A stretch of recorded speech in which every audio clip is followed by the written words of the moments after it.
Salam sejahtera untuk kita semua. Allah meminta hal ini yang harus dilakukan manusia. Permintaan apakah itu? Terlepas dari apa yang telah Allah perbuat di sepanjang sejarah bangsa Israel, terutama bila kita melihat tindakan anugerahnya dalam membebaskan mereka dari perbudakan di Mesir, mereka malahan telah mengkhianati Tuhan. Allah merasakan sakit hati teramat dalam dan emosinya bergejolak. Jelas-jelas Allah telah mendampingi umatnya, setidaknya hingga tahap tertentu. Bagaimana caranya bangsa Israel membalas akan kebaikan Allah ini? Dengan mendirikan bait suci bagi Allah. Karena di tempat itulah Allah hadir. Tetapi persembahan macam apakah yang harus dibawa oleh mereka ketika mereka menghampiri Allah? Orang Israel membawa domba jantan bukan hanya sebagai korban bakaran sehari-hari, tetapi juga untuk korban kesalahan dan juga korban penghapusan dosa. Tapi apakah ini sudah cukup untuk bangsa Israel sehingga dosa mereka dihapuskan? Selain hal ini, apakah yang dituntut Allah dari umatnya ini?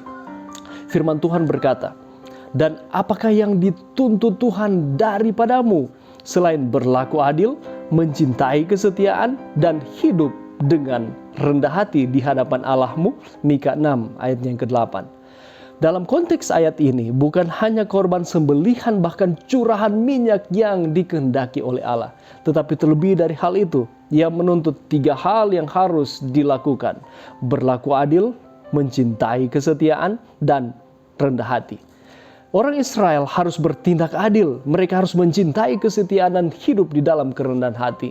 Berlaku adil sesungguhnya adalah taat kepada aturan dan perintah Allah. Apakah kita menuruti akan perintahnya? Sudah adilkah kita antara diri kita dan Tuhan? Berapa lama waktu yang kita gunakan untuk diri kita sendiri? Dan berapa lama waktu kita gunakan untuk berhubungan dengan Allah kita? Dan tidak cukup hanya berlaku adil saja.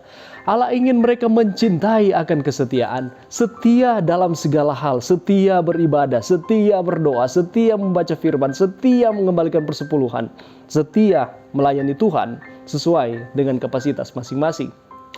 Ia menghendaki mereka untuk berjalan dengan penuh kerendahan hati dan penuh perhatian terhadap arahan Tuhan, tanpa keangkuhan, dengan hasrat untuk mendengarkan dan belajar kepada Allah itu sendiri.